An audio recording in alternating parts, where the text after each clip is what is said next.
il s'agit de la partie qualitative de validation des éléments contenus dans la charte provisoire d'éthique et des valeurs du Mali.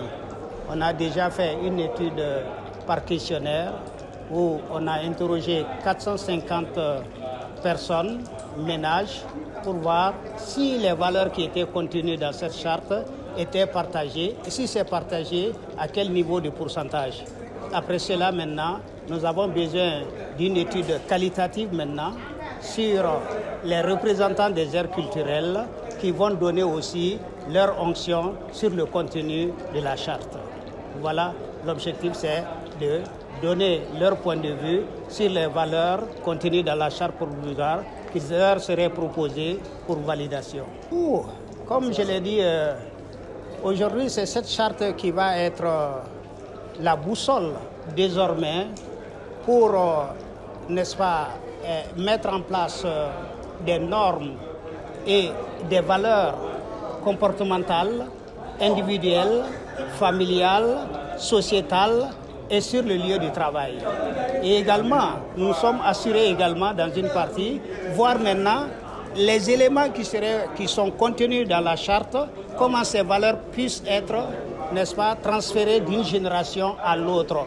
Avec quel acteur, avec quels moyens, avec quelle légitimité. C'est pour la validation qualitative de la charte. Et je pense que, puisque c'est une recommandation forte des plus hautes autorités de la transition, je pense que une fois que la charte elle est élaborée, alors cette charte-là maintenant, elle devra, comme je l'ai dit, elle serait une boussole pour les citoyens maliens dans sa conduite quotidienne vis-à-vis de lui-même, de sa famille, vis-à-vis de la société, en termes d'action citoyenne, en termes d'action civique, et également quelles sont les normes et de conduite sur le lieu du travail.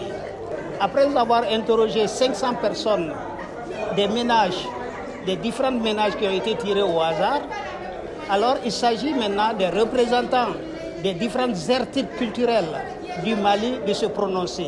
Notre pays a été secoué par des crises récurrentes qui ont progressivement ébranlé ses fondements éthiques et moraux. Et tout cela a eu un effet corrosif sur le tissu moral et éthique que nous avons hérité de nos ancêtres.